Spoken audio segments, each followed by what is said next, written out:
Woensdag zijn er verkiezingen voor het nieuwe parlement van Nederland. En vanaf deze week kunnen mensen op Curaçao daarvoor al stemmen. Het gaat wel om mensen die eerder daarvoor een aanvraag hebben ingediend. Maar hoe gaat het tot nu toe?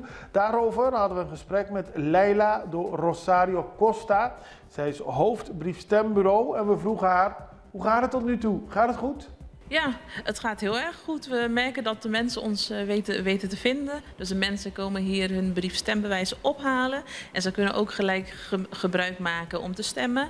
En ja, dat gaat gewoon goed. Er is veel enthousiasme, het leeft. De mensen die krijgen uitleg van ons hoe ze moeten stemmen. Want het is nogal een ingewikkeld proces, vinden sommigen. Het is anders dan in Nederland, dan dat ze gewend zijn uit Nederland. Klopt, het is anders dan in Nederland. Maar voor de mensen die daar uitleg bij nodig hebben, daar zullen wij uitleggen wat er in de oranje envelop moet en wat er in de witte envelop, zodat elke stem telt. Ja. Dus daar letten we wel op. Want het gaat om mensen die zich van tevoren hebben aangemeld. Hè? Het is niet dat mensen nu kunnen besluiten om te gaan stemmen. Het gaat om mensen die van tevoren zich hebben aangemeld dat ze willen stemmen. Ja, klopt. Mensen konden zich tot 11 oktober registreren. Dat konden ze doen bij de gemeente Den Haag.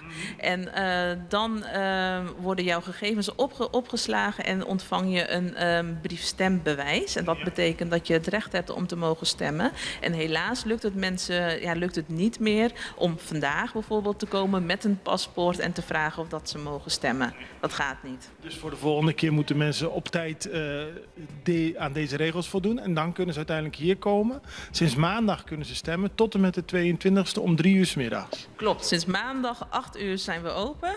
En de 22e sluiten we echt om 3 uur. Dus het is echt van belang dat mensen ruim op tijd komen. Want we weten niet hoe druk het zal zijn. Dus we vragen de mensen ook echt van, wil u komen stemmen? Maak gebruik van het tijdstip deze week tussen 8 en 4. En dan de 22e niet vergeten om voor 3 uur uw stem binnen te brengen. En hoe leeft het onder mensen? Vinden mensen het leuk om te stemmen of zien ze het als een verplichting? Nou, we merken vooral dat mensen het leuk vinden. En dat ze het leuk vinden dat ze de mogelijkheid hebben om te kunnen stemmen. En mensen vinden de binding met de partijen in Nederland ook nog van belang. Dus ze vinden het wel van belang dat ze een stem kunnen uiten.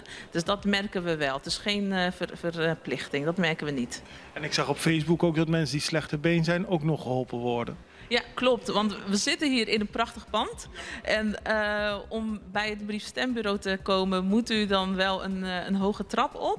En de mensen die dat niet kunnen, daarvan hebben we gezegd dat wij dan met 2 personen naar beneden gaan. We gaan naar de auto en we brengen het briefstembewijs naar de persoon toe. En de persoon kan daar ook meteen stemmen. En zij geven hun retourenenvelop aan ons mee. Dus we zijn altijd met z'n tweeën. En dan zorgen we ervoor dat het in de stembus komt. Helemaal garant dat het goed gaat. Ja, dat zeker. Ja.